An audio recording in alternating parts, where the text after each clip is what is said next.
So welcome to another video, and this time the video is a little bit different, though it is wrestling related. I was having a chat with a subscriber the other day about wrestling, and they asked me if I watch WWE or any other wrestling at the moment, and I don't. The only wrestling I do watch on a regular basis is AEW Dynamite, and it got me thinking, and I thought, why don't I rank the roster? Like I said, I only watch AEW Dynamite. I occasionally watch the new show Dark Elevation on YouTube. And I've only ever watched Dark a handful of times. So I think this roster we can see here is just about everybody. But there could be one or two names missing on there. Like the type of wrestlers you might see on Dark who just make an appearance every now and then. Here are the ranking categories. We've got at the very top, the best, as Ortiz would say. But just below that, we've got very nice. And then we've got a tier ranking of not too shabby. Then I've got the tier called what's going on. Just for any wrestler who I think is not doing very well, but obviously is capable of better things. Then I've got an actual proper bad category here for the worst. And then I've made a new category here called Switzerland. Switzerland being neutral. Some people debate that, but let's not get into that. Switzerland traditionally being a neutral country. So I guess a lot of the roster members on AEW, some of them are going to be a little bit difficult to rate. Now, that could be because they're a member of a tag team. And of course, sometimes it's difficult to rate tag team wrestlers if they haven't had any individual or solo matches. Of course, some of them have, but some of them haven't. So if I've got too much doubt, I'm just going to put them in the neutral Switzerland category here. And of course, some wrestlers are just going to be very new or just people I just haven't seen a lot of. I should mention that this is the AEW roster as of March 11th, 2021. I'm recording this just a few weeks after that. It's early April at the moment. So I think there are one or two small exceptions, but overall, this is about 99% of the roster, I think, or 98%. Okay, let's get into ranking AEW's active roster. Okay, now first up, we've got Jungle Boy of Jurassic Express. Now, obviously, JR likes to go on and on about how he's got a big future. The kid's got a big future in the business. And I'd agree with him. How old's Jungle Boy? He's like 23, 24, something around that age. Yeah, he's super talented. He does have a really good future. And so far in AEW, I think he's been, he's not, I wouldn't say he's in the best tier, but he's not far off that, really. I would like to see him develop his mic skills a bit more, stuff, that kind of thing.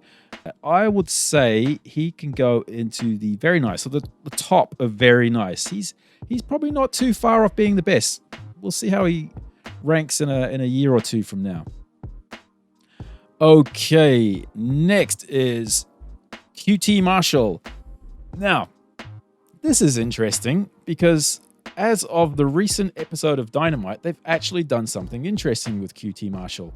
And I think up until now, I was very, very meh on QT Marshall.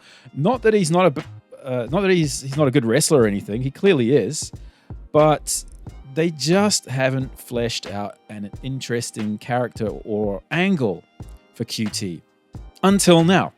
I really like this idea of he's created this new stable of a lot of the students of the Nightmare family, the young up-and-comers, and he's leading them down the wrong path.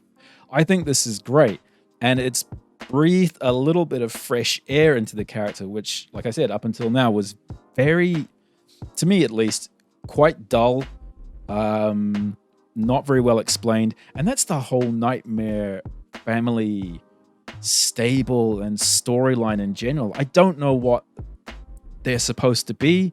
It feels like it's a sandwich with no meat in it or anything. It just all seems very thin.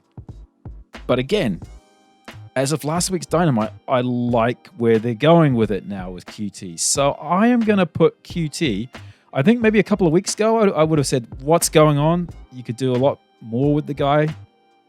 I don't think he's ever going to be a world champion or anything, but an upper mid card at best. Now I'm going to say he's going to go somewhere in that not too shabby. Yeah, I think that's about right. There's still a way to go with the whole Nightmare Family thing, but I think maybe they've just turned a corner with it now and could be on the right track. Right, next up we've got Matt Jackson, Young Bucks. It's hard not to put the Young Bucks in the best, isn't it? Really, you look at, they're off the mic. I'm sorry, off the mic. Their out of the ring stuff is, it's okay. It's not fantastic, but it's pretty good. I like the storylines they've been involved in with Hangman Page leaving the Elite, and now they've got this kind of, they're supposed to be best friends of Kenny Omega, but he's gone off the rails and they don't know what to do. They've been involved in pretty interesting storylines. Yeah, I mean, their in-ring stuff is still second to none, so it's got to be in the best, really. And I guess when we get to Nick as well, he'll be alongside him. Darby Allen. Yeah, I think right from the very start of AEW, it was clear that Darby Allen was going to be pretty big. And of course, he's the TNT champion right now, but I think he's going to be, he could be a world champ at some point, maybe a few years from now. I like the sort of street fight they did with Sting and Team Taz. The Team Taz storyline it had its ups and downs. I think it was getting a bit stale, with the whole week to week, let's have Darby Allin walk out to the ring with Sting and just stand there for a while. It ended at just about the right time. Now they're, what are they doing with Darby now? Oh, right. Yeah, he seems to be very unimpressed with Matt Hardy, the whole big money Matt stable thing going on. Yeah, that's got potential, I think. And Darby does some mental things in the ring.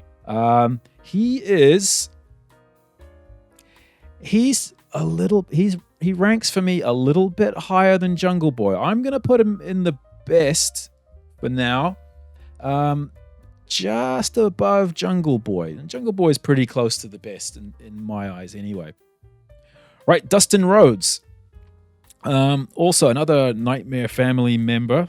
And I really liked the very beginning of AEW. What was their first pay-per-view back in 2019? I forget what it was called. Was that All Out? Anyway, the very first pay-per-view they did in that match with Cody was amazing. It was one of the best matches I've ever seen. How old is Dustin now? He's early or mid-50s, but he looks great, and he still works well in the ring too. They're not using him that much these days, and the only thing I'm sort of worried about what's going on with his character at the moment is this whole Nightmare Family thing. Like I said, until very, very recently, I really didn't enjoy this whole Nightmare Family storyline at all because I felt like it just wasn't a story. What was going on with the whole Nightmare Family? I didn't really care. Now we're going to see the more interesting things with the whole QT and his own stable. And I think Dustin Rhodes might be sort of brought into storylines a bit more because of that. But I'd say overall, to date, he's been very nice. Like the few matches he's done on Dynamite and pay-per-views have been really, really good. Especially when you consider how old he is. All right, moving on. MJF. Well, quite similar to Darby Allin in that in the beginning of AEW, it was quite obvious that he was going to be like a big star in this company, one of their big names. And I would say overall, it's going very well with MJF. There was a period there late last year where I was getting, I wouldn't say bored of his shtick, but there were a few sort of promos he did that were a bit too long, they were a bit too samey. But again, recent developments, the whole, he's sort of, how he snuck his way into the inner circle and he's undermined them and he's created his own faction, which I think is, well, it's kind of obvious. It's like a modern day version of the Horsemen. and I think it's pretty good. So I think this new angle, this new twist on the whole Inner Circle thing is really, really interesting. He's been very, very above very nice, and he's in the best tier for me. His in-ring stuff, lately he hasn't really wrestled a lot. He's very competent in the ring, but tells a great story in the ring too. So yeah, he's another guy. There's going to be just huge things for this guy in years to come. So yeah, he's in the best tier. Dax Harwood. Now, obviously, FTR are a tag team, and now he's in that new stable with MJF and Tully Blanchard and those guys. What are they called? The Pinnacle? Kind of like, the new version of the Horsemen. Yeah, really, really interesting. And I think FTR have only been in AEW for just under a year now. But what they've done and what they've achieved in that year, or just less than a year, has been fantastic, I think. Excellent tag matches. They had a run with the tag titles, and it looks like they're going to be in line for another title run at some point in the near future. Obviously, they're not singles competitors, really, although I believe Cash Wheeler, he had a singles match quite recently, didn't he? Was that versus Jungle Boy as well? Yeah, I think he did. But yeah, him and Cash have been up there in the best. Obviously, they're not known for their great promos or mic skills, but they don't need to be. Their character is that we're legit hardcore wrestlers, and that's all that matters. And yeah, they're true to their character, and their character's really good. Sami Guevara, another one of these guys who's quite a similar age to Darby and MJF, and at the very start, you could see that this guy, they saw a lot of potential in Sami. Obviously, Chris Jericho took him under his wing, putting him in the Inner Circle, and he's been a little bit less active than some of his peers in AEW lately. And of course, he's putting his foot in his mouth every now and then last year on social media, stuff like that. So I think they have, management at AEW have kind of reined him in a little bit. Is he in the best tier? Difficult. He's almost in the best tier, I think. I like his character and his work a little bit better than Jungle Boy. I think he's a lot more interesting and well-rounded. So I'm going to rank him at the top of Very Nice, just above Jungle Boy. And he's another guy that I think very soon he could easily be in that best tier. Trent. Now, Trent's been injured for a few months, and the recent episode of Dynamite I just saw at the time of recording, he came back, and in that, what was it called? The Arcade... Was it Arcade Madness? I forget the title of the match. Yeah, Trent came back in that too. He got dropped off by his mum, Sue. And it was a really good match, by the way. I think Trent, the Best Friends, they've been very nice, I think. They're a little bit of a comedy gimmick, a little bit. But they also put on just great matches every now and then. And that street fight they had with the Inner Circle last year, that was amazing. I'd rank Trent sort of just above Dustin Rhodes. Okay, moving on, we got Max Caster. Max Caster of The Acclaim. Now, obviously, The Acclaim are a fairly new-ish tag team in AEW. I like them. They've been pretty good, I think.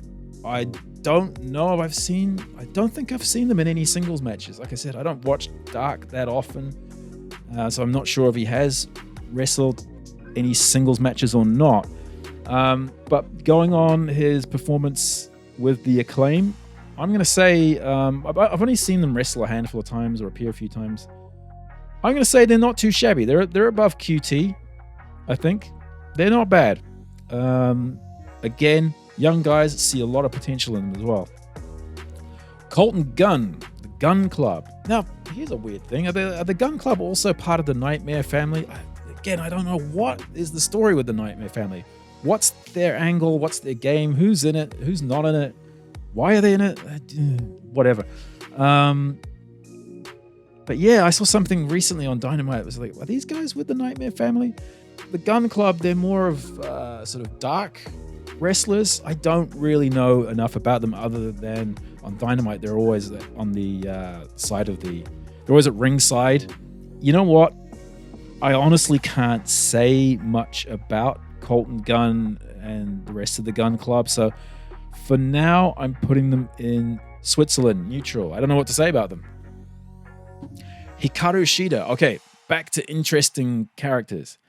At the start of AEW, I thought, and many other people thought as well, that Hikaru Shida was probably one of the most interesting women's competitors they had on the roster. And it seemed after, a couple of pay-per-views and quite early on into Dynamite's run that it looked inevitable that she was going to be champion. And yeah, she's been champion now for, about a year, I think. I would say Hikaru is very nice, but not quite the best. I'm going to put Hikaru Shida sort of in that very nice range somewhere here.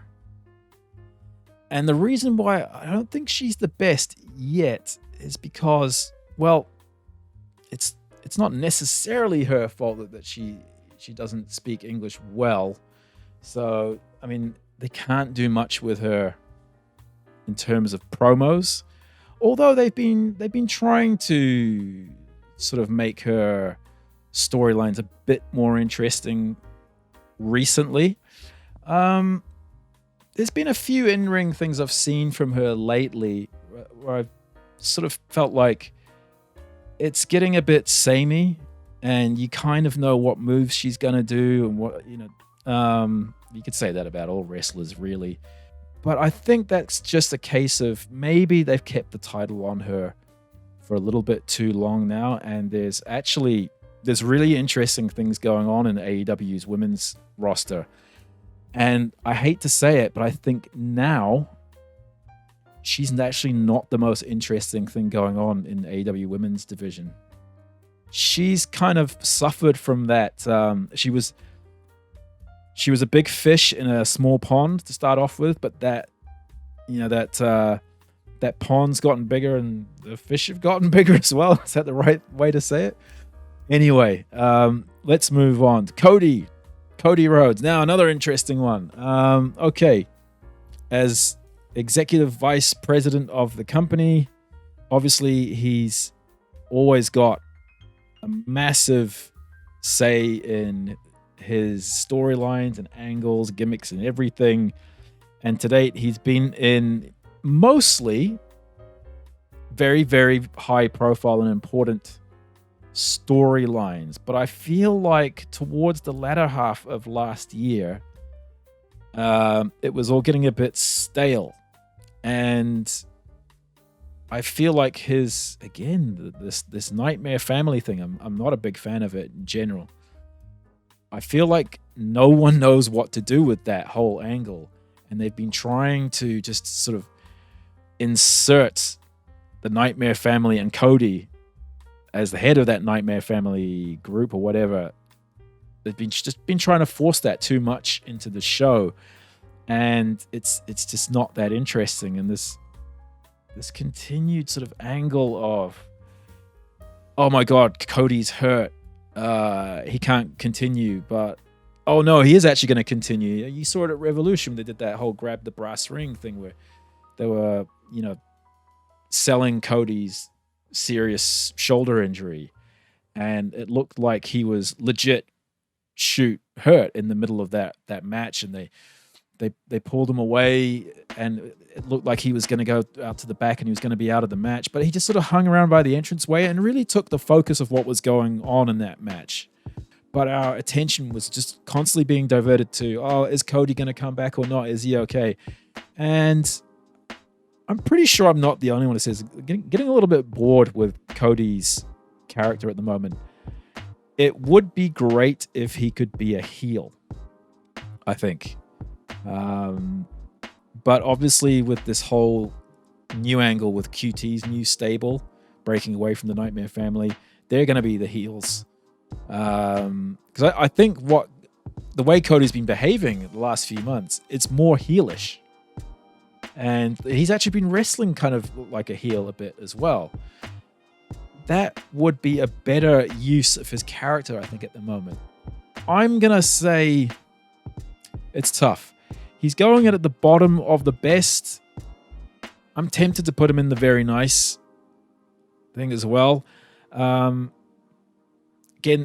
they could do many more great things with Cody in the future, but for now, it's run a little bit stale for me. Anyway, Stu Grayson, Dark Order time. Okay, first member of the Dark Order for this ranking, and I don't see the Dark Order wrestle that much. I've seen Stu Grayson perform every now and then, and of course, when they brought Brody Lee into the Dark Order, the Dark Order really stepped up, and it became a far more interesting and entertaining faction. And I think Stu's done a pretty good job at what he does inside that group. Obviously, in ring, I've only seen a handful of his matches, and they've been nice. I'm going to say not too shabby. I'll put him above QT though. Michael Nakazawa. Okay, now I understand Michael Nakazawa's role in the company is more of a sort of producer, or I know he does a lot of translation for a lot of the Japanese talent in the company. So he's more of a behind-the-scenes guy. And I believe he's one of Kenny Omega's good friends. As far as what I have seen of him on screen, I just don't know.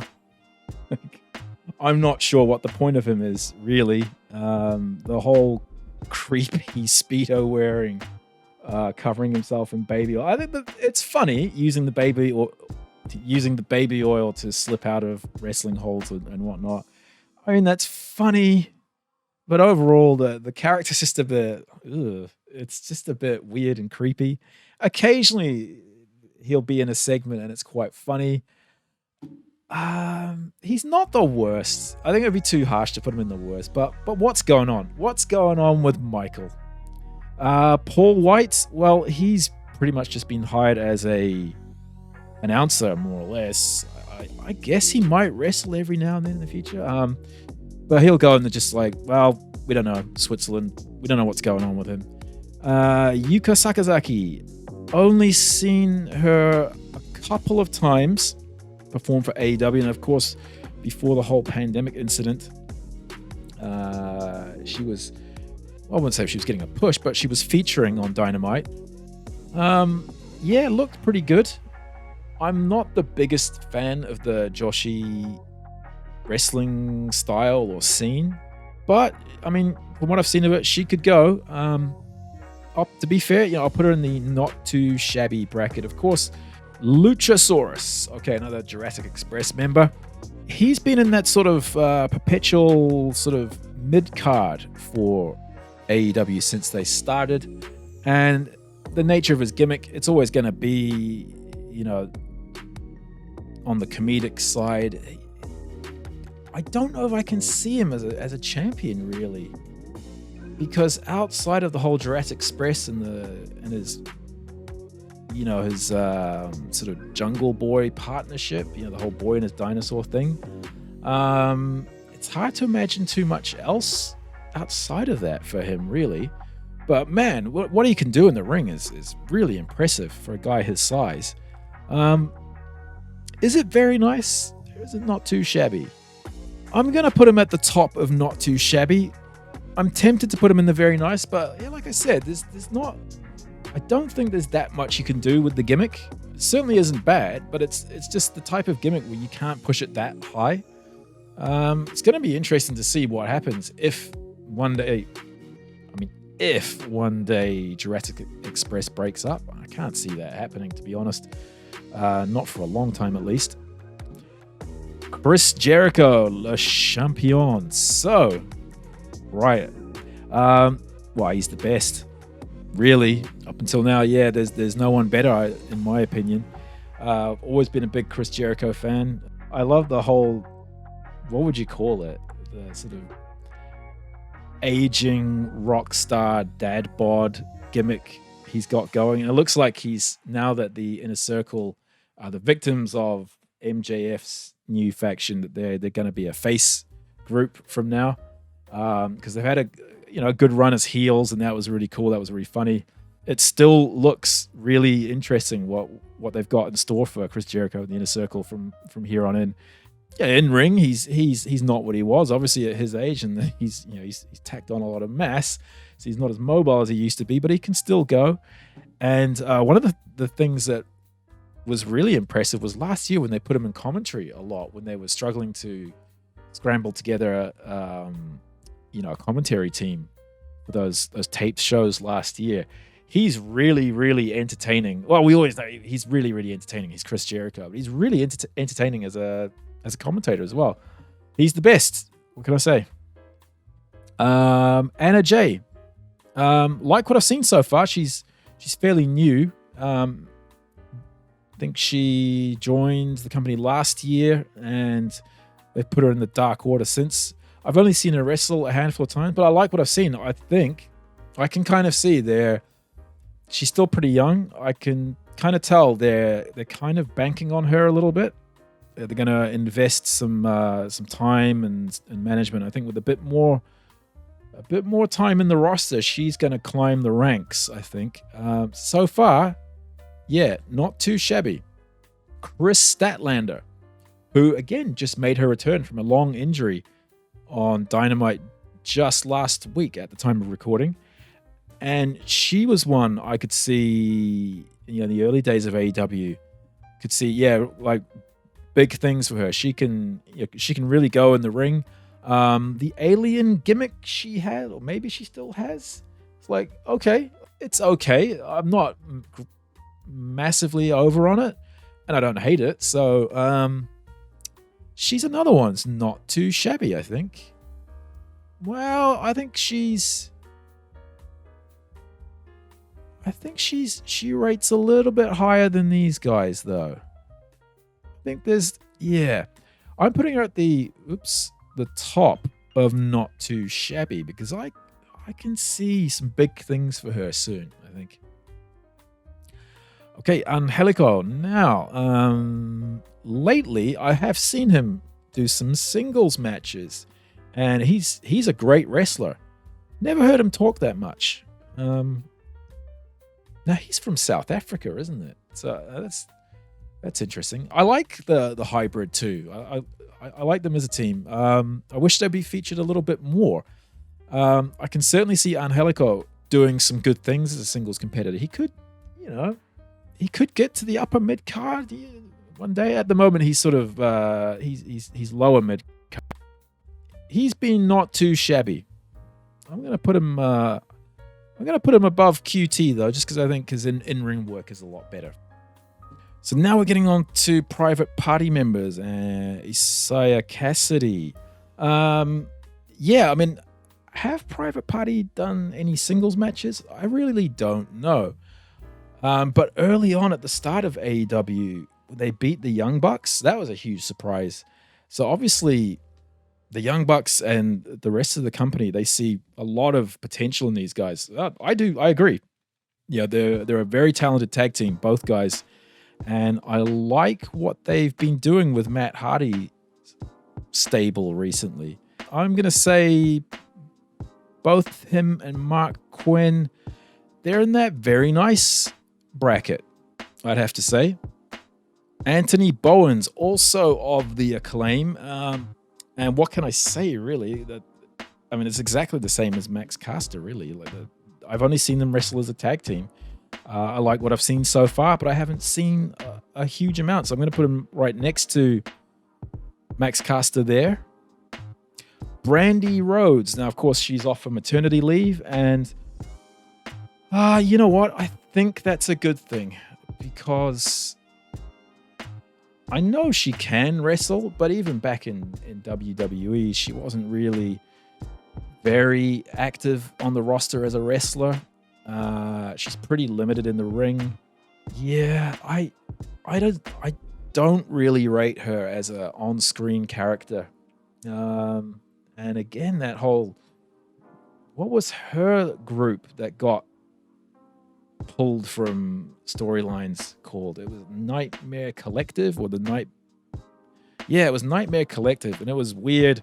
Again, it seemed poorly thought out and just kind of, oh, we're heels, but when I'm with my husband, I'm a face, and just a mess. Didn't like it.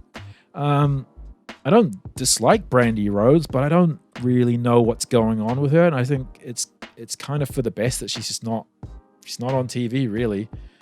Would it be too harsh to put her in the worst? What's going on? You know what? For someone in her position at the company, they should know better. It's just not interesting or compelling what they've been trying to do with her so far in the company. Just keep her out of it. I'm reluctant to say she's in the worst. Miro. Now, Miro's situation in AEW is very, very interesting because I think only until recently it was all a bit flat. Of course, when Miro showed up in AEW last year, it was super exciting. Like finally we get to see Miro, have his chance to shine after years of just sort of being held down in WWE. So you got to say now whether it was his choice or the company's choice, the whole best man gimmick and this storyline that wasn't really that interesting to me, at least. The whole best man gimmick and the I'm a gamer, my friend's a gamer, like game over, blah blah blah. I mean, it wasn't bad, but just for a guy like Miro and his reputation, you think, wow, they could be doing so much more with them. Fortunately, that does seem to be the case. And I think that main event match that was on Dynamite just recently, the Arcade Madness, whatever it was called, that was a great match. And we're starting to see Miro be a bit unhinged. Like he's already done a few things with Kip Sabian where Kip's like, hey, what are you doing, man? We're supposed to be partners, right? And he's like, yeah, look, I don't care about you. I only care about winning. I only care about beating these other guys up. I think that's what we've got to see more of with Miro. So he's turning a corner. I mean, he should be the best. But it's been a slow burn with him in AEW until recently. I'm going to put him at the top of the best. The top of very nice. He will be in the best very soon. I'm very sure. I'm sure they're just going to realize, yeah, hey, we've kind of floundered with Miro for too long. Let's start pushing the guy. Right, Luther. Don't know a lot about Luther. I know that he's one of Chris Jericho's friends from back in the day. I think the only match I've seen him wrestle in a couple of spots on AEW over the last, almost 2 years now. A guy his age and his body type, it's not great for in-ring stuff. When he did that Chris Jericho 30-year anniversary in the business match, it was kind of slow and I didn't really like it that much. But, it's not terrible. Just, it wouldn't be fair to put him down with Michael Nakazawa because it's just, I haven't seen a lot of him and he's just more of an enhancement kind of talent. So, we'll put him at the bottom of not too shabby. Frankie Kazarian. Yeah, I find it interesting with SCU. I think it's been a good idea overall to sort of... They're not kind of splitting up SCU, but they're sort of like Frankie and Christopher Daniels are kind of doing their thing while Scorpio Sky is doing his own thing right now. I think Scorpio Sky is clearly going to be a star. And Frankie is one of those guys now, like, what is he? He's in his 40s.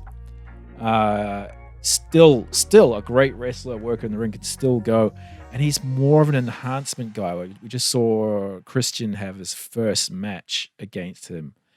He's above not too shabby. But he's never, at his age and his status in the company, he's been a tag team champion though already. It's not really going to go much higher than that. And you know what? I'll just leave him there in the very nice. If you could lay off the fake tan a little bit. I don't know what it is with AEW and their fake tan. But geez, maybe it's the lighting they have at Daly's place or something. Geez, it looks pretty bad on some of these guys. And Frankie Kazarian's one of the worst offenders when it comes to punishing himself with the fake tan. Okay, Wardlow. Now another guy with a really bright future. Wardlow's one of, several big guys they've got on the roster, but I haven't actually seen him wrestle a hell of a lot. And I believe he does feature a bit more on Dark, but he's been in a couple of big events already over the last, almost 2 years now. They've teased a little bit every now and then of him splitting from MJF, but I think with the way things are going with this new MJF stable, that's not going to be for a while. What I've seen from him so far, I've liked. He doesn't speak a lot, doesn't need to. His character is just like he's a mean big guy. The few things I have seen from him in the ring are very nice. I'm going to put him in the very nice category. Sort of that lower end of very nice. But he's young. He's got a lot of potential, and there's going to be big things for him in the near future. Emmy Sakura. Okay, now again, she's more of a, similar to Frankie Kazarian. At her age, she's just there to support other wrestlers and be more of an enhancement talent, really. Hasn't been around much lately, and that was, I guess, due to the whole travel restrictions situation. But earlier on in the company's history, she was, that whole Freddie Mercury gimmick. It's a very Japanese thing. I know since the Freddie Mercury biopic movie a couple of years ago, Japanese people love Queen. And it's one of those things that just everybody talks about in Japan. And she's just doing that whole Freddie Mercury shtick because it gets a few giggles in Japan. Yeah, I can see why non-Japanese audiences don't really warm to that much. She's still a great wrestler, and she's very much just like an enhancement sort of supporting cast sort of member. It wouldn't be fair to say what's going on because she's not really there to be a champion or be a serious contender or anything. I'm going to put her in that not too shabby range there. I think she just needs to let that Freddie Mercury gimmick go because it's just a slapstick gimmick that's just doesn't work outside Japan. Right, Colt Cabana. It was really interesting how they worked him into the Dark Order. Yeah, they befriended Colt Cabana with that whole angle. No, we're not a cult. We're not crazy. We're not weird guys. Come on, man. You see, just hang out with us for a bit. And there was that whole period of is he going to be with the Dark Order or not? And after a while, it was, he's full on with the Dark Order. I think his type of character really suits that type of gimmick the Dark Order are running now really well. So, sort of last year we saw him featured in matches a bit more. And again, he's another guy. He's not old, but he's getting up there. He's not young anymore either. He's more of a supporting cast / enhancement type of guy, which is very similar to what Frankie Kazarian's role is in the company. So I'd say he's about at the same level as Frankie Kazarian, really. Very nice. Very nice. I hope to see more of him. Orange Cassidy. What can you say about Orange Cassidy other than it's one of the most popular gimmicks I can think of in wrestling? Really, certainly in recent times in all of pro wrestling. He was being heavily featured last year, and he had that feud with the whole orange juice on the jacket feud with Chris Jericho. It was really funny. It's just amazing what the guy can do in the ring. And when his whole gimmick is that he doesn't talk much, he doesn't need to do that. It's, again, always going to be a bit comedic. Could they make him a TNT champion or something? I think they could. I think they could do it. He goes into that sort of upper range of very nice for me, I think. I've heard some people say they're getting a little bit bored with his shtick, but I find it still fine. I think his role in the roster right now is very cemented. It's very popular. Can't see him really doing anything else with his gimmick, but that's okay. It's such a good gimmick. Riho. Now, this is an interesting one because I've said before that I'm not the biggest fan of Joshi characters or the style of wrestling or how it's presented. However, what I have seen of Riho, and of course she was the first women's champion in AEW, was, I gotta say, I was impressed with some of the matches she put on. You know, like she's like 4'0" or something, and she only weighs about like 40 kilograms or something ridiculous. But and it's that typical Joshi character, the way she's presented. I'm not a big fan of it. I don't think none of them look threatening at all. However, you know, some of her matches are just great. And that match against Nyla Rose not too long ago in the women's tournament, that was fantastic.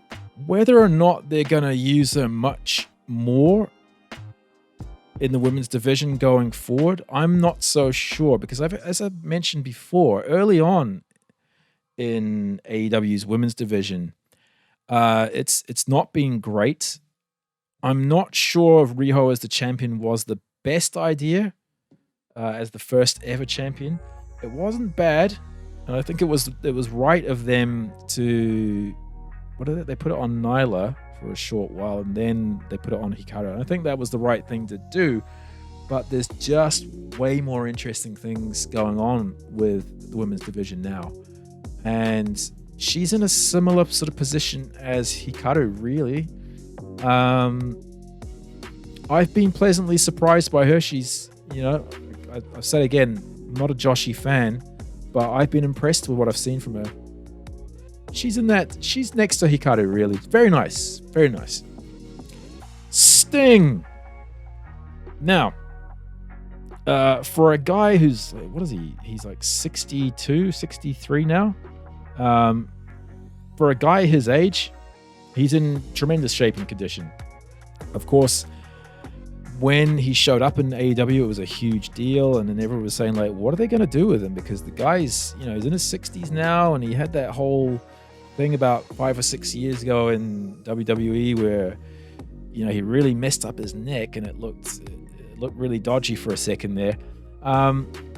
Overall, I think they've used Sting pretty well. The whole coming out from week to week and not really saying much, or just, you know, Tony interviewing him, was getting a bit boring.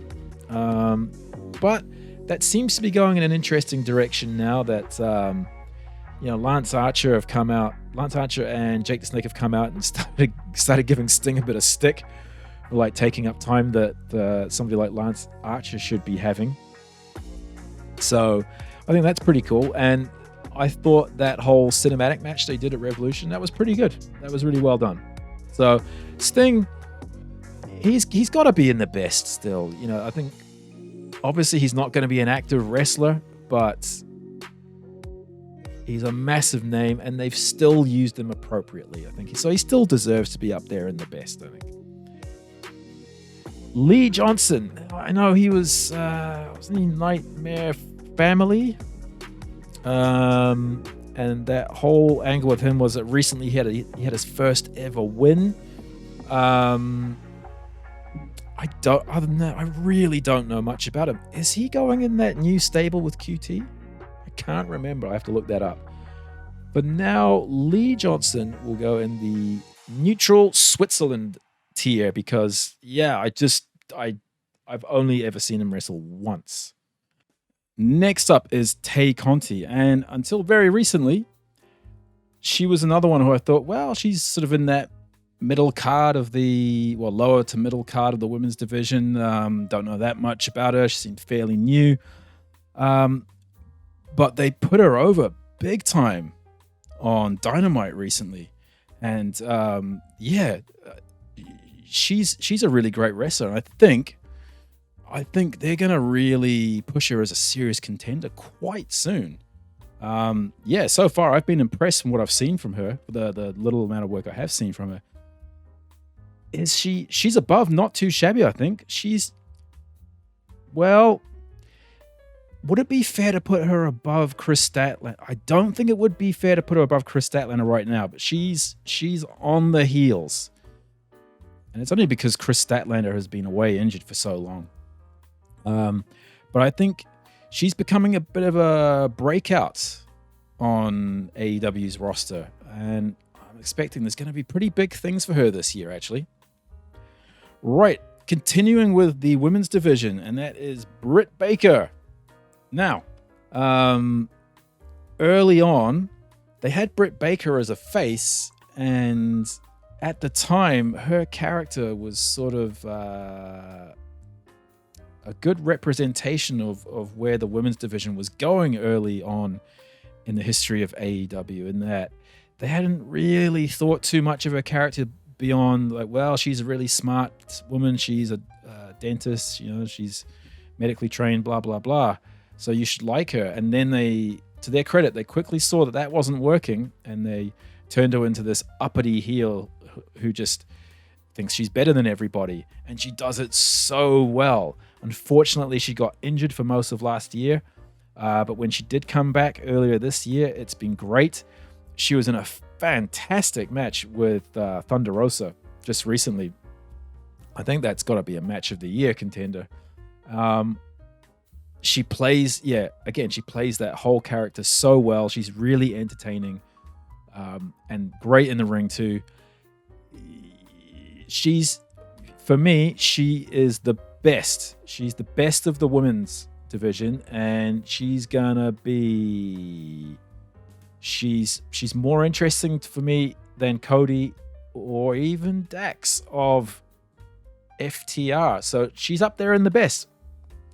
And I think it's not going to be long before we see a couple of other women in the division get up to that best tier as well. Right. Now we've got Pentagon Jr. Now, because of language issues, he never really talks on the mic that much. Although I find it's been really funny what they're doing with him. And what's the Spanish announcer's name? The interpreter? I forget. He's really funny. Really talented guy.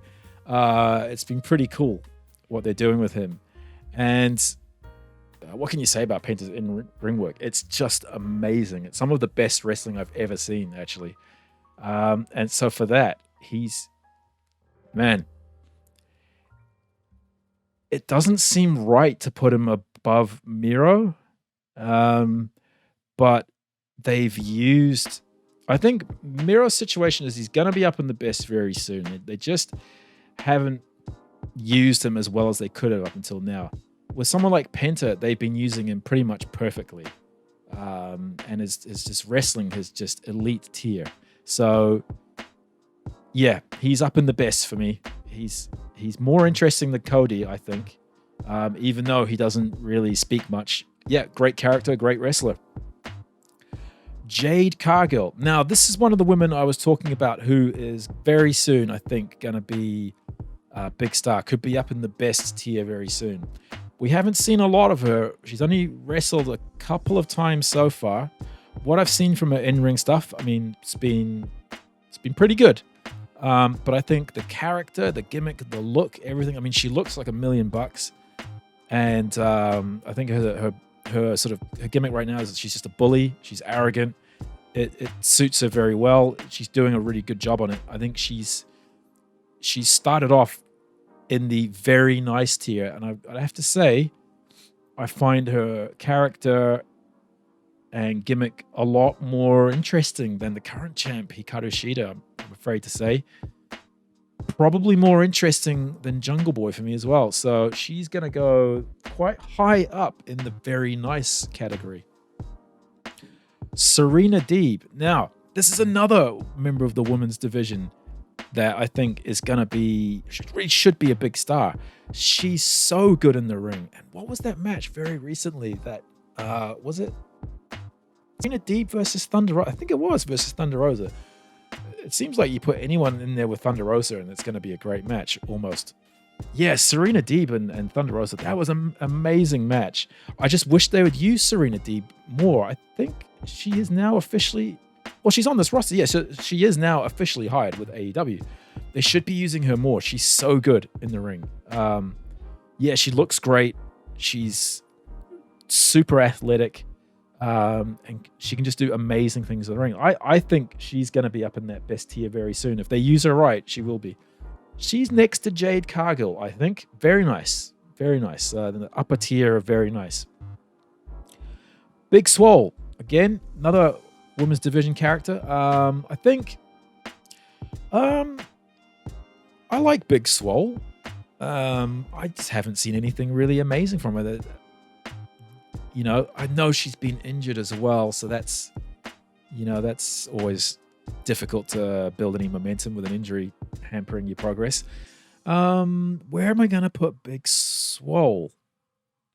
Again, in ring, she's pretty good, but not amazing. On the mic, again, pretty good, but not amazing. It's not too shabby. It's not too shabby. I think she goes into that sort of middle range of not too shabby. Santana. All right. Okay. Inner Circle. Tag team with Ortiz. I've seen him do some single stuff. In and out of the ring. Really good. He's another guy I wish they would push a bit more. Him and Ortiz, that is. Has to go in the upper half. Yeah, the upper half of very nice, I think. Deserves to be pushed a lot more, I think. And now that there's a sort of a brand new twist on this feud with MJF, I think him and Ortiz are going to feature heavily in the tag team scene. Christopher Daniels, speaking of tag teams, okay, one of the SCU members, and now again, an older guy. He's in his 50s now, and he's more of I think he's talent relations backstage. I think that's what he does. I could be wrong there. So he's never going to be used as a serious contender, although SCU did have the tag titles early on in AEW. But, you know, he's more of an enhancement guy these days. And then some people were criticizing him for botching that, I forget what the move he was trying to do out of the ring was, but he botched it a little bit. I wouldn't say he's lost that much in the ring. He's still pretty good, especially when you consider his age. The SCU gimmick thing, I think he's getting a little bit too old for it. But still not too shabby or at the bottom of very nice, I'd say. At that sort of bottom level of very nice. I can't say too many bad things about Christopher Daniels, really. Brandon Cutler. I've only ever seen him wrestle a few times, and I know the whole gimmick thing they were going with him for a while was that he hasn't won a match. Has he won a match yet? I can't remember. But yeah, he was, scraping the bottom of the barrel with his no-win record. Again, he's a guy that is more of a backstage hand. He's someone who can wrestle, and they use him every now and then. He's friends with the Bucks, and he's something like his role in the company is actually, I forget what the title is. It's like video producer or something, but he does a lot of their video editing and packages and stuff like that. And he does all the stuff with Being the Elite on YouTube. He's okay. I mean, I'd have to put him in that lower half of not too shabby, just because he doesn't feature a lot, and he's never going to feature a lot, so I can't really say too many bad things about him. He seems okay though. Ray Phoenix. Okay, so again, much like Penta, it's just amazing what him and Penta can do in the ring. What can you say? He's just like Penta, really. He doesn't talk much because of his lack of English. Yeah, he has to go beside Penta there, because they're very similar. They're a tag team, but yeah, man, their work in the ring is just amazing. Every time I see them wrestle, I'm just shocked at what I see them do. Alex Reynolds. Okay, back to the Dark Order, and since last year, the Dark Order's been, they've had to change tack with the with the sad things that happened with Brody Lee. It was a real shame for so many reasons, and one of those reasons being that it sort of had to alter the storyline of the Dark Order. But I think where they're going with the Dark Order is pretty good. How they're this kind of little bit goofy faction now. They're still always trying to like recruit guys, but in a more friendly, goofy sort of manner. And Alex Reynolds, along with John Silver, they've been pretty funny. John Silver being sort of the standout, I think, of Dark Order recently. Alex Reynolds, though, I can't say too much about him. I've seen him wrestle a few times, seen him in segments with the Dark Order, and it's been pretty good. It's not too shabby. Sort of in that middle of not too shabby. Leva Bates. They were, I wouldn't say they were featuring her heavily when AEW first started, but she was more prominent in the earlier part of AEW. And she was doing that whole librarian gimmick, which I thought was pretty bad. Her and Peter Avalon. It was, not good. Is that her fault? I don't know. Since then, I haven't really seen her feature much at all. I never really got Leva Bates. When she was in NXT for a brief period as the whole Blue Pants thing, I didn't get it. I think it might be too harsh to say she's in the worst, but what's going on? Yeah, what's going on with Leva Bates? Yeah, she could be doing better, I guess. I'm not really sure if they need her anymore at this stage. Again, I don't know what she does backstage, so maybe she's quite useful backstage in some other roles, so I don't know. Brian Cage. Now, this is a guy I hope very soon they pull the plug on this guy. I want to say pull the plug, not like get rid of him. I say like pull the plug on his push and start pushing this guy. So much potential. Can really move for a big guy, and it looks like they're hinting at dissension within the ranks of Team Taz, and I think that's a good thing to do. Yeah, Taz believed in Brian Cage so much that he put the FTW title on him, which he still holds. I would like to see them make that an actual championship they defend, or at least Brian Cage come out and say, like, you want to be the FTW champion, come and take it off me, that kind of thing. Some kind of open challenge like that would be good for him, I think. Yeah, what I've seen from him, I like it. I can see huge potential. It's very nice. It's sort of in that mid to upper range of very nice, Brian Cage. Like I said, I hope they really start pushing him very soon. Eddie Kingston. I don't think there's a better natural talker on the mic than this guy around, really. He reminds me a lot of the old school wrestlers like Ric Flair, or even to a certain degree Dusty Rhodes, guys who could just do a promo. They say like, "Hey, we need you to do a promo," and be like, "Bang, just do it straight away," and it's always going to be at minimum like pretty good, and sometimes it's excellent. They've sort of written him off screen for a short time being with who was it? Smashed his ankle. Oh yeah, the Good Brothers smashed his ankle with a chair. He's teamed up with John Moxley now, and I think that was a good idea. His matches in ring have told a really good story. Someone of his body type, like he's not, and his style, he's not the most dynamic wrestler, but yeah, his storytelling in the ring is so good, and his storytelling outside of the ring is so good as well. Yeah, he's up in the best, I've got to say. His work is just some of the best I've seen. Above Sting, I would say, because Sting, and they just keep doing the whole Sting thing with him every week. But Eddie, man, he's super interesting and super over. Could he be a champion? I don't know. He could be that guy who nearly gets the championship all the time. Maybe one day they give him a short run with it. You know what? I'd like to see him with a short run of the title. Anyway, Matt Sydal came into the company late last year, and his brothers just joined him as well. They've been wrestling as a tag team. Obviously, it's the natural thing to do. Yeah, of course. Back in the day when he was Evan Bourne, wasn't he? Back in WWE, super talented guy in the ring who they just really didn't push enough. I feel like, he's a guy again, sort of slightly not old, but a slightly older guy now. He's there more for enhancement to make others look really good.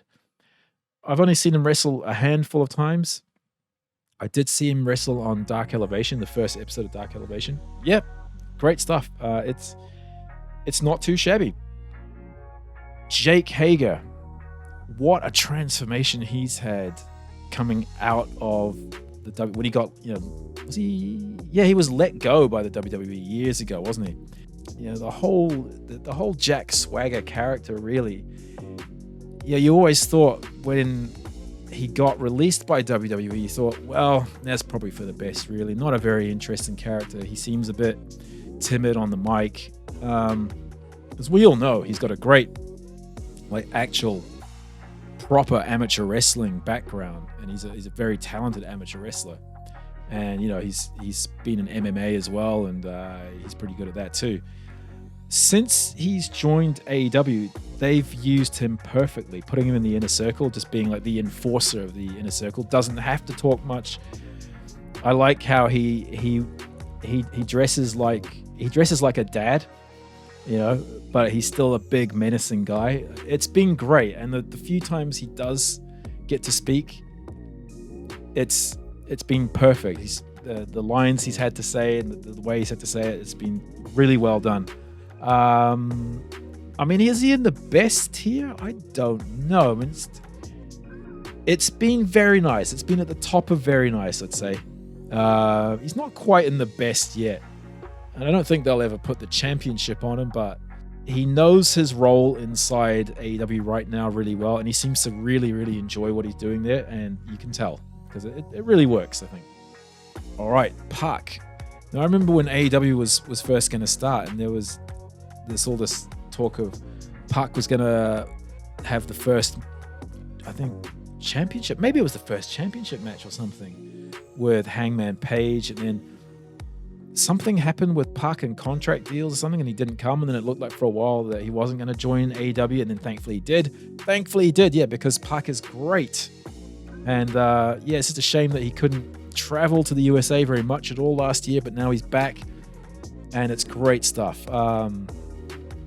He's a natural, mean, grumpy heel, plays it so well, and man, he just really goes in the ring. It's that Death Triangle team, they put him with Penta and Rey Fenix. Yeah, I think overall that's a pretty good idea. All three of them are excellent wrestlers, and he's got to be up there in the best, I'd say. He's up there in the best for sure. Great character. Speaking of great characters, there's Chuck Taylor. I didn't know much about the Best Friends when AEW first started, and when I first saw the Best Friends wrestle, I thought, oh, this is a cool, fun gimmick. But it's just gotten better and better, I think, as time's gone on. And that street fight they had with Santana and Ortiz, the other Inner Circle members last year, that was amazing. And the recent feud they've done with Miro and Kip Sabian, I thought that was going to be a bit, for a while that was looking a bit not that great, but it's ended really well. That whole arcade match, again, similar to the street fight, it came out so well. And him and Trent and Orange Cassidy, they're just really likable guys as well. So yeah, very similar. They've got to go up in the upper levels of very nice. Next, it's Matt Hardy. Now, of course, Matt Hardy, another big name who came over to AEW last year. And it was just a shame that he had to debut when there was no crowds around.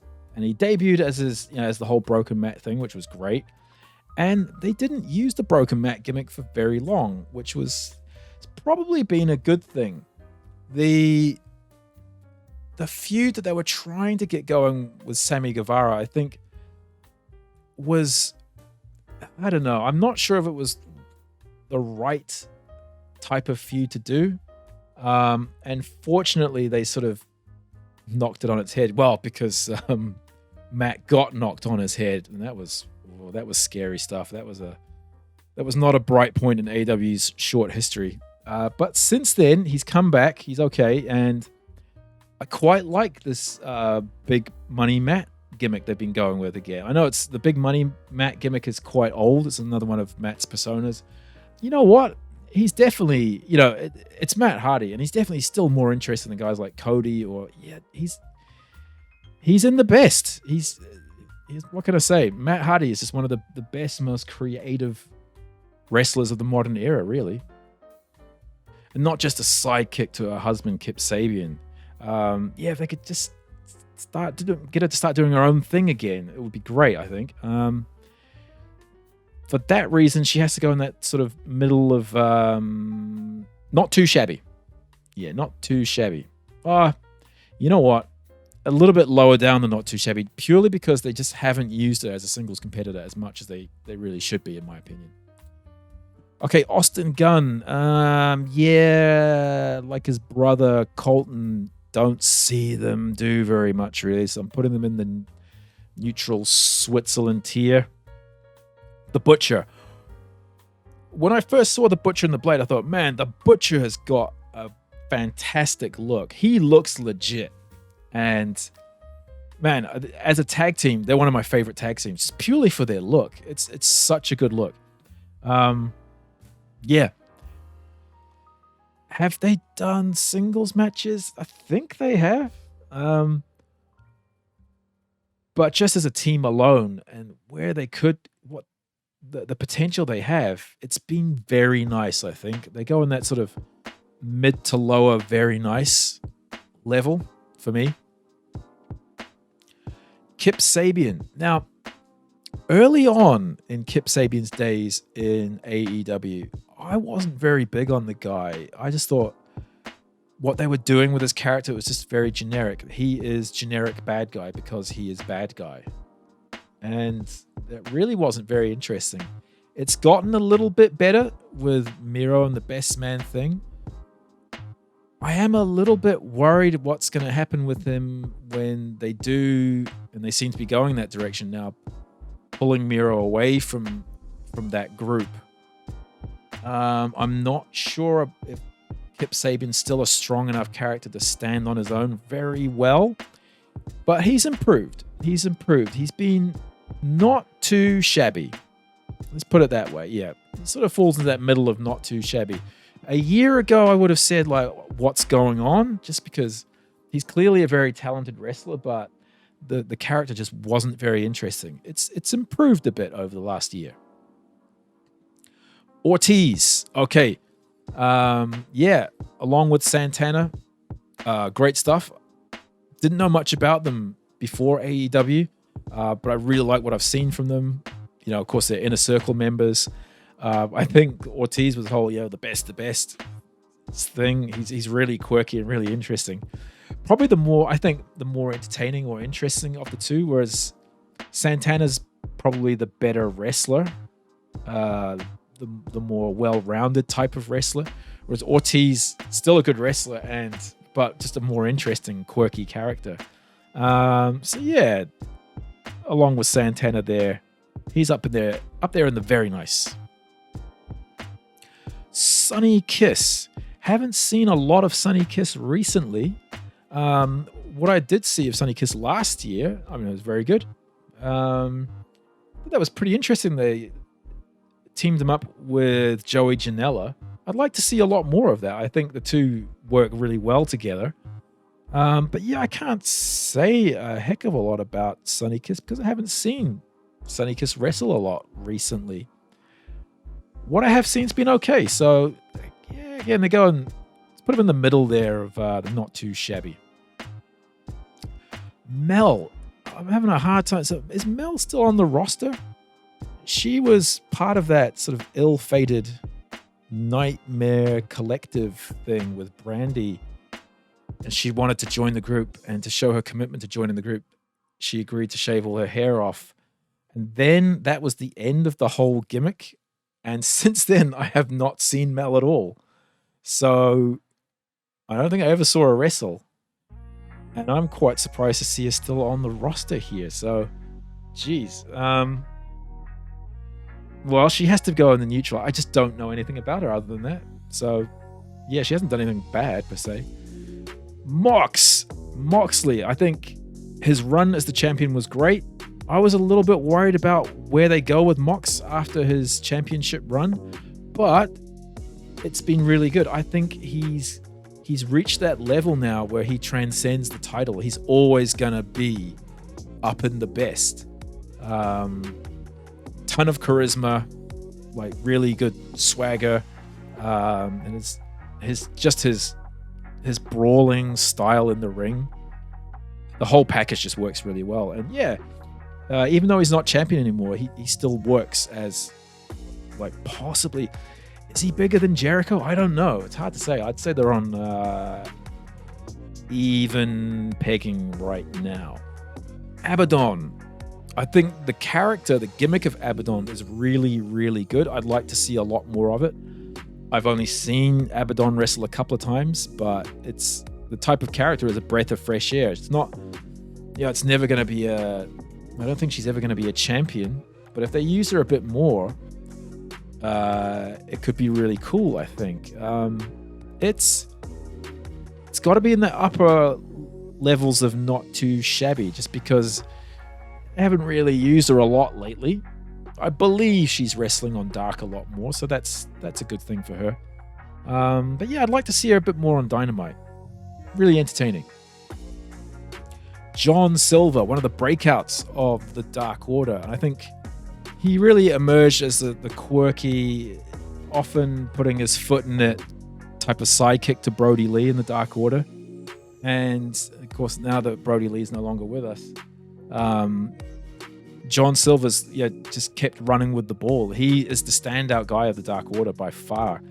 And his character development has been one of the best, I think, in AEW's short history so far. He has got to be, he's not on the best yet, but he's getting into that upper level that's very nice. I could see him as a TNT champion. If they keep the momentum going with his character, he can definitely work in the ring really well. He's more than just sort of a comedic sidekick or goofy type of guy. He's a pretty good worker as well. So I'm expecting some good things from John Silver in the next sort of year and a half, I'd say. Okay, now we're on to another tag team, Dante Martin. Now him and his brother, they're fairly new additions. I like their story, wasn't it? They sent I could be wrong here, but didn't they send YouTube videos over to the Young Bucks over Twitter? So like, oh, what do you think? What do you think of our moves, etc., etc.? And the Young Bucks liked it, and they invited them to come along and try out. And they've signed a contract with AEW now. Really young guys, really, really talented guys too. I've only seen them wrestle as a tag team, and what I have seen has been very nice. It's too early to say yet. It's too early to say. Are they in the very nice? They're at the top of. They're at the top of not too shabby. I think they're gonna run up the ranks very soon.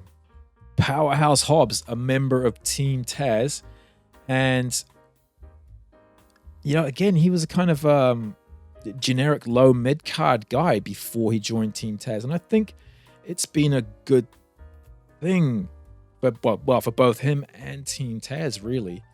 I like that role he plays in Team Taz. They've already got like a big powerhouse in Brian Cage, but it looks like he's dissenting and he's going to leave them. And I think Powerhouse Hobbs is going to be, the powerhouse of the group. He could be someone they could have as a serious contender for either the TNT or later down the line. Down the line, maybe even the world title, maybe a few years from now, if they develop him right. A lot of potential, I think, there in Powerhouse Hobbs. I'd say he's been, it's early days. He's sort of in the bottom half of very nice for now. I think he's a little bit better than not too shabby. Awesome Kong. Now, I know about Awesome Kong's history and reputation, and her role in the women's division was sort of diminished because of the whole pandemic last year, and then they got rid of that whole Nightmare Collective thing with Brandy Rhodes, which was the right decision, in my opinion. I don't think she can really move in the ring very well anymore, from what I did see of her. Haven't seen a lot from her since, really. So, not too shabby. At the bottom of not too shabby, just because, yeah, she just hasn't been around that much. Nick Jackson. Yeah, again, like his brother, they've been involved in all the big angles so far in AEW. They've done it well, and yeah, their in-ring work is still second to none. Yeah, so same as his brother Matt, really. There they go, together, the Young Bucks side by side, up in the best. Kenny Omega. Okay, now I heard some interesting things recently. I've heard some people give the opinion that they're not that thrilled with Kenny as a heel, and his championship run is not that big of a draw. I disagree. I really like Kenny Omega as this really arrogant, horrible heel who's aligned with Don Callis, who's clearly the puppet master, and he's pulling all of Kenny's strings, and he's breaking them away from his friends in the Elite and causing tension between the Elite. It's quite interesting. But I love the little antics here and there with him and Don Callis, like, turning up at the school to do a children's book reading, but then it breaks down into a big fight, and they just have to get out of there and leave Michael Nakazawa to fend off the kids by himself. The stupid half-naked portrait of him and Don Callis on the painting on the wall. And his matches are still really, really good. What can you say? It's Kenny Omega. He's one of the best workers out there. So yeah, he's up there in the best, next to Jon Moxley and Chris Jericho, really. Adam Page. I would say Adam Page is one of the biggest, fastest risers in AEW. He's a guy I didn't know too much about. I knew he was in the Elite. And when AEW first started, I thought, okay, seems like not a bad character, but it's been so interesting the way they've developed his character. That he's got the whole drinking problem thing. He was in the Elite, but he kind of wants to do his own thing. And then the Dark Order wanted to be friends with him, but it's like, guys, I just want to do my own thing. I'm not too sure about being with another group again. Yeah, it's really cool. And I hope, and I can see it coming actually. Like he's gonna have the title at some point. Maybe not too far off. He's up there in the best. I think at the start of AEW, I would have said he's been, yeah, okay, very nice. Now he's in the best. Such an interesting, like, multi-dimensional character. Where are we going to put him in the best? With his Elite brethren, I'd say. Next up, we have Marco Stunt. Now, similar to everybody else in Jurassic Express, well, Jungle Boy excluded, it's a comedy gimmick. Marco, I don't want to say he's a comedy wrestler. But his size and stature, like, he's never going to be. I don't want to sound harsh, but he's a novelty, isn't he? But, he does that character and his role within the group really well, I think. And it's, him and Lucha Saurus, they kind of, I would rate them quite similarly. They know their role within the company so far, and they play that role really well. So, yeah, it's not too shabby, really. Nyla Rose. I've been sort of up and down on Nyla Rose. Overall, though, I'd say I'm up on Nyla Rose. In the beginning, I thought they should push Nyla Rose more. I thought she was more interesting than Riho. And they did give her a stint with the championship until Hikaru Shida won it. And then Nyla Rose now seems to be coming back as this sort of big, sort of almost Hoss type enforcer in the women's division. And yeah, looking back on it now, I wish they hadn't put the title on her so early, because I think they could have built her up a little bit more like they're doing now and made her even more interesting. She's gonna be at the top of Very Nice, and that top half of Very Nice, I think. Not quite in the best range yet, but you know what? I think she rates very similarly to Jade Cargill, but I'd say maybe a little bit better than Jade Cargill. She's got a little bit more history and pedigree behind her. Joey Janela, again, he hasn't featured very much recently. He's another guy I wish they would do more with, but you know, with AEW's roster getting so big recently, it's going to be hard for everybody to get a decent spot. I like his sort of you could almost call him like a hardcore extreme wrestler, although they don't really do that kind of stuff in AEW. That's kind of his pedigree though, isn't it? Yeah, I just wish they'd do more with him. More of a tag team with him and Sonny Kiss. That was really good. You know what? Very nice. Sort of in that middle, very nice, I think. The Blade. I would say of the two, the Butcher and the Blade's the kind of more generic of them, but as a tag team, I think they're really cool. They got such a good look. I like what they're doing now. They've joined that big money Matt stable thing. They're a tag team I just wish they'd push more, but again, it's more their look over anything. I mean, they're great in-ring wrestlers too. But yeah, it's just such a cool gimmick, I think. I hope they push the Butcher and the Blade a bit more. So yeah, you know, they're a team and they're together side by side there. And they're very nice tier. Right, and now we've got number 10, Preston Vance. You know, other than a few appearances in the ring, I mean, I have heard Preston talk sometimes on being the Elite or in backstage segments with the Dark Order, but not a lot. I can't say a lot about him, really. Other than he's not too shabby. What I have seen, it's been good, you know. I think I would have to put him alongside other Dark Order member Stu Grayson, really, just because, you know, not too shabby. That's all I can say about them.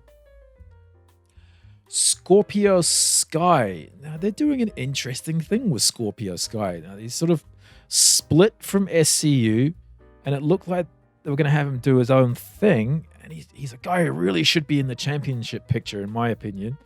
At least in the TNT title picture. But now they've put him in a tag team with Ethan Page, who's just joined the company and is suddenly complaining about, you know, I'm being held back. Or like I'm not getting the time I deserve. He just joined. Like seriously, just joined.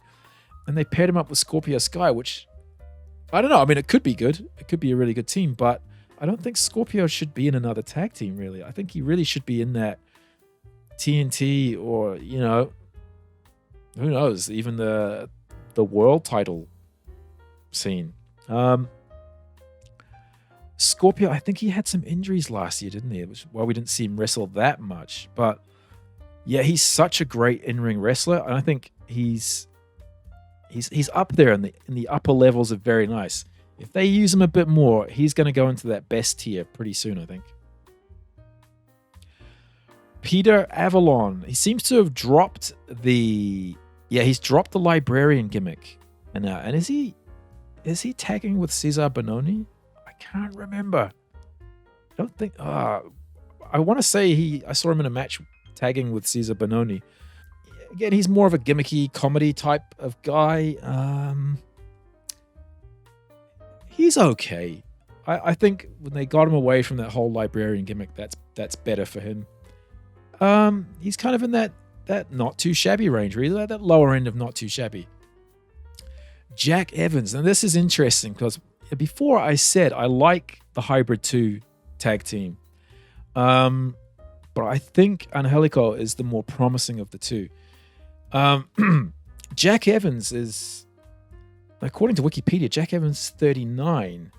And while that's not old, it's not young anymore either. And I'd have to agree with some of his critics lately saying that maybe he's done one too many high-flying moves in his career because he doesn't seem to be able to do them as well as he could anymore. But he still keeps trying to do it, and he's botching quite a bit, which is a shame because really talented wrestler. But yeah, I think his day may have. I think he may be a little bit past his sell-by date now, and I'm not sure there's much else he can do outside of his high-flying gimmick. Yeah, it's not too shabby, but I think of the two out of Hybrid 2, Angelico is the more promising guy, I'd have to say. Next, we got Shana. Is it Shani? I can't really read the print there. It's quite small. Yeah, another sort of lower mid-card women's division wrestler. I've seen her wrestle a couple of times. She looks like a good in-ring worker. But that's all I can really say about her, really. It's just been, not too shabby. I think if they used her a bit more, I would be able to make a bit of a better judgment on her. But yeah, I've only seen her wrestle 3 or 4 times, where she's jobbed out each time. So yeah. Darius Martin. Okay, the other half of Top Flight, and I'm going to do the same thing. I'm going to put him next to his brother here. Like I said, great tag team, a lot of potential, and they're going to move up the ranks for sure quite soon. Ricky Starks. Now, this is one of my favorite guys in AEW so far. I didn't know anything about him until last year when he showed up in AEW. But man, he's so confident and cocky, and he reminds me a lot of late 90s Rock, when The Rock turned heel in WWF. He's kind of got a similar look to The Rock in those days, but he's got that swagger and charisma as well. He's going to be a big star, and I'm very, very excited to see what they do with him, especially when the whole Team Taz thing sort of breaks down, which I think is not going to be too far off. He's going to go in the upper middle of... I have to put him up... Yeah, you know what? He's going in the upper half. Very nice. He's going to be a big star. Ali. I only just saw Ali's first ever singles match last week on Dynamite. As the, what would you call it? Like a valet, I guess, to the Butcher and the Blade. It's a great look. It's a good gimmick for her.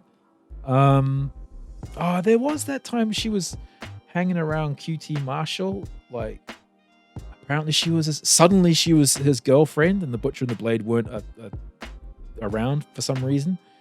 That was really ill thought out, and that was another kind of storyline which seemed to just pop out of nowhere, and kind of bothered me for that, the fact that it just came out of nowhere, and it didn't go anywhere either. So that's not her fault. Like I said, she's been more of a valet up until now. So, along with the Butcher and the Blade, it's well, she doesn't compete. She's a supporting role for them. She can go in the not too shabby. It's definitely not bad what she's been doing. But, I can't really say much else about her. Evil Uno. Now, when Dark Order first started, I thought he was the main guy, and he kind of was until they got the Exalted One in. He's sort of taken a backstage now to John Silver in the Dark Order. But, like everybody else in the Dark Order, he's still quite entertaining, and the whole dynamic they've got with the group is very good. So I'm just going to put him with the other Dark Order guys of Alex Reynolds and Stu Grayson in the not too shabby. Mark Quinn. Okay, I'm going to do the same thing and put him alongside his partner in, let's see, where's Private Party? Yeah, same as his partner in Private Party. I'm going to put him next to Isaiah Cassidy there. Like I said, I hope they're going to be used a lot more. I think they will with this current storyline with Big Money Matt. Because, yeah, those two are super talented workers in the ring. Right. Alan Angels, another Dark Order member. Again, it's very similar to everybody else in the Dark Order, really. I haven't seen a lot of him outside of a couple of matches here and there. And he fulfills his role inside the group very nicely, which overall is not too shabby. So the whole Dark Order, really, apart from John Silver, is in this not too shabby middle ground here. And then Cash Wheeler. Okay, so I'll do the same thing. I'll put FTR as a team up in the best. There he is, next to his partner there, Dax Harwood. Okay. Yep, great team. I think they've been, the tag team you've got to beat to prove yourself now in AEW. Finally on the list here, we've got Lance Archer. Now, I'm very excited to see where they go with Lance Archer. It's being hinted at now that there's going to be some kind of trouble between him and Sting. I know Jake's been making fun of Sting. Lance Archer's come out while Sting does another one of his weekly interviews with Tony Schiavone. Now, of course, Sting can't fight in the ring. Or will they go down the route of some kind of cinematic thing with Lance Archer and Sting? That could be pretty cool. But anyway, even outside of that, I think Lance has to be a contender for the title at some point. A big guy like him who's so explosive and so aggressive. He's a guy with just a little bit more work on his character. Man, they could, I don't know about build the company around him, but he's got to be a title contender very soon, I think. He's up in the best for me. He's in that best tier. Right, well, that's every member on this list ranked, and there's a couple of notable omissions on the list here. That would be Christian and Ethan Page. But, those two guys have only just joined the company, and it's very hard to rank anybody who's just joined. Christian's had one match. I've only seen Ethan Page do 2 matches. I'm not sure I would have been able to rank them anyway. Cesar Benoni's another new guy who's not on here. Maybe I would have put him in the not too shabby early days yet, but I like what I see from the guy. And who's the big dude, quite hairy guy that's in QT's new stable? Matt Camarado or something. Again, I've only seen him do a jobber match, but I see a lot of potential in that guy as well. Again, not too shabby. But anyway, that's my rankings done for AEW's roster as of spring 2021. What do you think about my ratings and rankings? If you agree or disagree with some of my rankings, then why not let me know and write those thoughts down in the comments section, and I'll have a read of them and let you know what I think of them. But until next time, thanks very much for watching.